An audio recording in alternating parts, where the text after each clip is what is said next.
Today we're going to do an equipment review. I'm going to look at the Olympus Micro Four Thirds system that I'm using these days. This is the M1X camera body with a 300mm lens. There's lots of reviews on this in the internet, but I thought I'd give my views on it. I'm not new to Micro Four Thirds. I've been using it for some time now.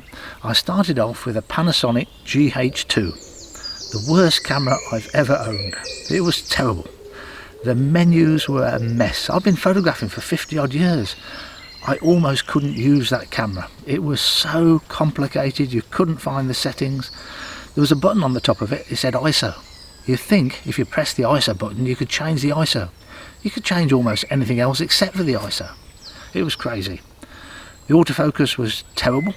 You manually focused most of the time, and the delay in the delay in the viewfinder was appalling. It was way behind what you're actually photographing, and it used to stutter as it tried to catch up. But I was intrigued by the camera. It was so small, so lightweight, quality of the pictures was great. I bought 100 to 300mm Panasonic lenses, and that was so tiny it would fit the camera body and the lens into the jacket pocket of my winter coat. It's quite a large pocket. So I could walk about with the equivalent of a 600mm lens or 200 to 600mm zoom, because of the 2x crop factor in these cameras. And I love the fact the shutter was totally silent. As a hired worker, I've always dreamt of having a silent shutter, and I got it. So I hung on to this camera, used to swear at it a lot, because it was so difficult to use, but when the GH3 came out I upgraded and it was better. The menus had been improved, autofocus marginally better, but still big time lag in the viewfinder. But I kept going, and the GH4 came out. I upgraded to that, again slight improvement, but still time lag in the viewfinder, and still the autofocus often did not begin to acquire focus. So it was totally unsuitable for flight photography. You just couldn't contemplate it. Then they announced the GH5. They were coming out thick and fast. About every year, I think, a new model came out. And I read about the GH5, and I remember thinking, I'll give it one more go. I'll try the GH5. This system has got tremendous potential. If they get it right, it's going to be fantastic. But if they don't get it right in the GH5, I'm going to give up. I'm then waiting for the GH5 to appear on the market, and while I did, I read a couple of reviews on the Olympus Micro Four Thirds system, the EM1 Mark II, and it was a fantastic reviews. And I thought, why am I waiting for this GH5 to come out? I can swap to Olympus. And that's the great advantage of Micro Four Thirds. You can swap your camera body. You don't have to swap all your lenses. If it's a Micro Four Thirds lens, it will fit any Micro Four Thirds camera body. There's only really Olympus and Panasonic in the game. There are a few other manufacturers on the sidelines, but those are the main two. So I did. I bought an Olympus EM1 Mark II, and I took it out with me to a hide, a feeding station hide, just photographing blue tits and great tits and nuthatches, etc. And the first thing I have to say is I really enjoyed the session. It was a lovely camera to use, the total silence, the 18 frames per second, the autofocus was acquiring immediately, snapping in and out of focus. And I had a really, really good session with it. I went home, downloaded the pictures to the computer, and I remember going through these pictures and thinking, wow, these are really, really good. And the hit rate, the success rate was very high. Hardly anything that wasn't sharp. And after about 10 minutes, I remember this phrase coming into my head: Micro Four Thirds has come of age. At last, they've hit it. I've always said if they get this right, they was going to have a fantastic system. And this was it. This was working. 10 minutes later, I found myself thinking, why would I ever want to use my Canon equipment again? It's just a fabulous system. Well, I did carry on using my Canon equipment for about a year. I used the two systems side by side, which is very difficult to do. My brain just couldn't handle it.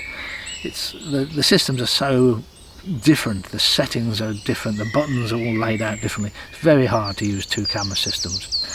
So eventually I had to make the choice, and after a lot of agonising, my Canon equipment went and I swapped over to Olympus.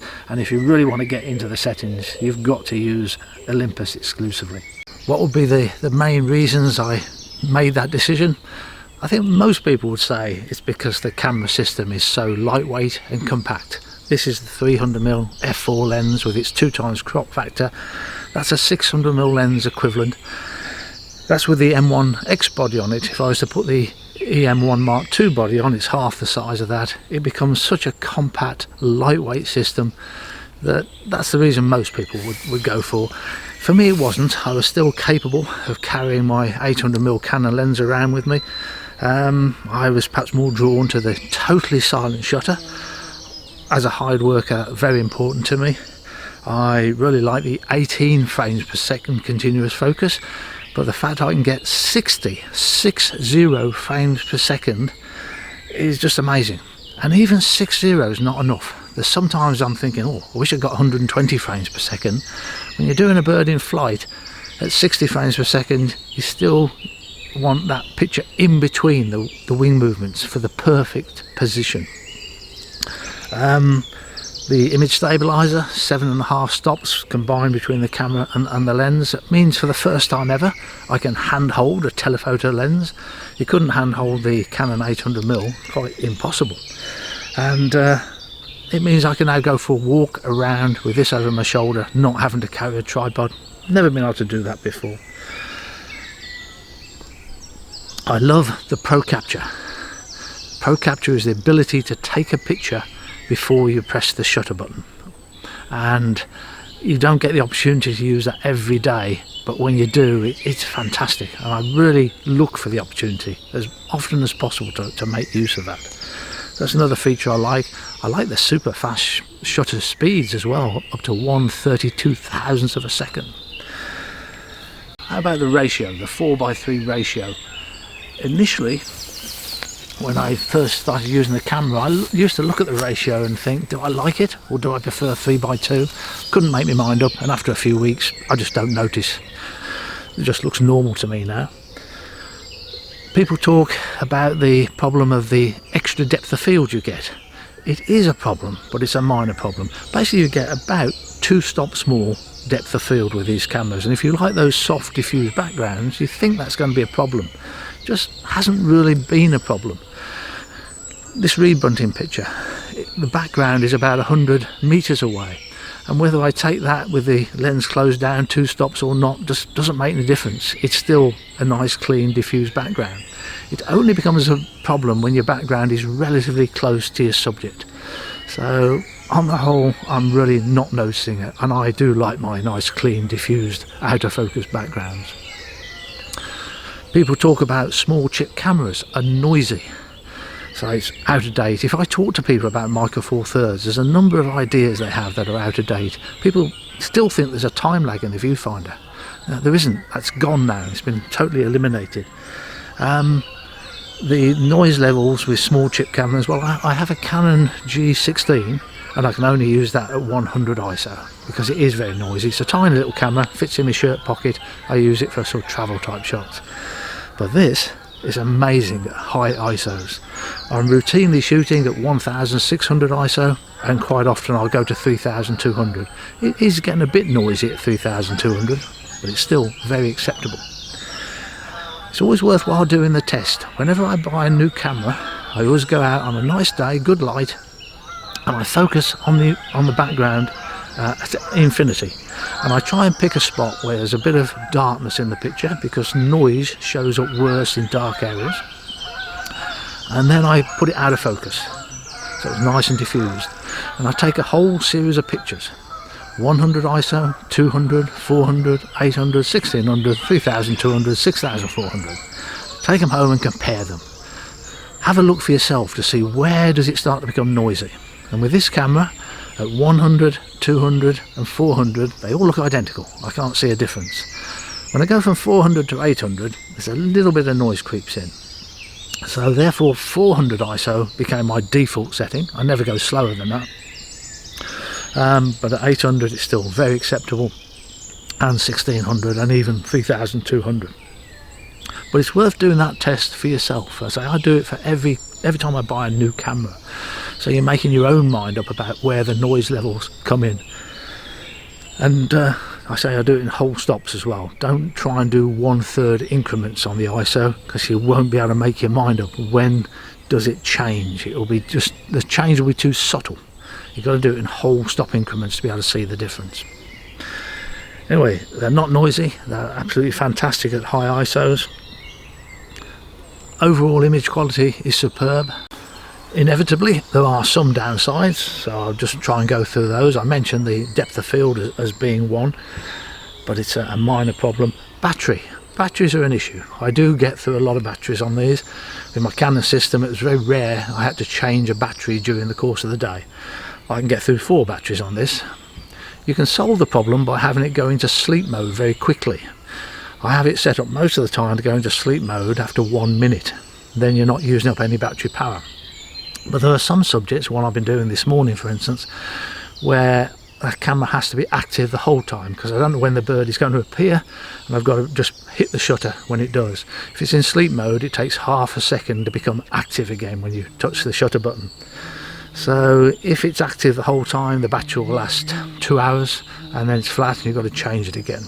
And the batteries aren't cheap. I think the Olympus ones, the genuine ones, are about £70.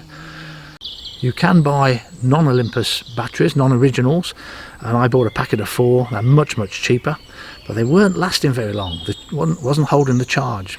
And what I think you have to do is buy a non-Olympus charger, a non-original, and then that will charge the non-original batteries up. That's something I've not totally proved that yet. I'm only 90% certain it's the case, but they're not very expensive, so it's worthwhile buying a non-Olympus charger. Another disadvantage is the electronic viewfinder. It is not as clear as an optical viewfinder, and I'd like to see them improve the resolution of it. People tell me that the Sony A9 mirrorless camera, the viewfinder on that is so clear that you think it's an optical viewfinder. I have looked through the camera and I couldn't actually make that decision for myself, but I'm expecting that's something they're going to improve on. The resolution of the viewfinder will get higher. Sometimes it's fairly good, but sometimes when you've got a bird and it's sideways onto you and it turns its head slightly away from you, you don't want to take a picture. You want to wait for its head to turn so it's parallel with you or slightly towards you. And you can't always make that decision. The lens itself, optically excellent. Olympus have really got top quality lenses, so I can't complain about the quality of the lens. I have 2 1.4 extenders. I've got one permanently on the 300mm lens and I've got one permanently on the 40 to 150, and they're such tiny little things. They're very easy to lose. I've lost one already. So I'm on my 3rd. Is there a difference when you put the 1.4 on? Yes, it's marginal. If you start off photographing a bird, it's a bit distant, you've got the 1.4 on, you're very happy with the pictures. But as the bird comes closer and you take the 1.4 off, you're looking at the pictures on your computer afterwards, you can see the difference, but it's very marginal, and you only notice it when you've got the pictures with and without. You wouldn't notice it otherwise. There is a 2x extender, which is a bit chunkier. I've got it in my pocket. Not so easy to lose. I've only got one of those. Again, I would say optically, I can't see a difference between the 2x and the 1.4. They're equally good, but the hit rate is not so high when I put the 2x on. This song thrush picture, I took a lot of pictures of it singing like this. Very few of them were sharp.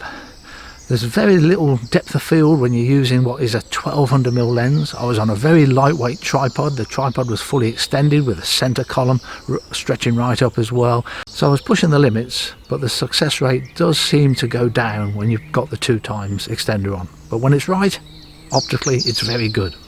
On YouTube, I've got a tutorial on how you set all the settings up on this camera, so I'm not going to go into that in any depth, but I do make good use of the C1, C2, C3 and C4 custom settings on the top here. Mostly I'm just swapping between C1 and C2. One set up for action photography and the other set up for portraits of birds. But I don't even have to turn the dial. I don't think I went into this in the tutorial because it would make it just too complicated, and it was complicated enough. But I've actually got it set up, the button at the top here, right next to the shutter release button. As I press that, I'm toggling between C1 and C2. So between action photography and a static shot, just by pressing the button, just jumps from one to the other. Every single button and dial, you can change what it does and what direction you move it in.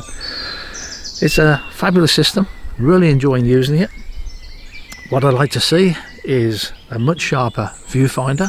I'd like to see 120 frames per second, and the only other things that really interest me now are video. I shoot video a lot, and I'd like to see 8K, and I'd like to see 4K at 120 frames per second slow motion, but I'm sure it's going to come.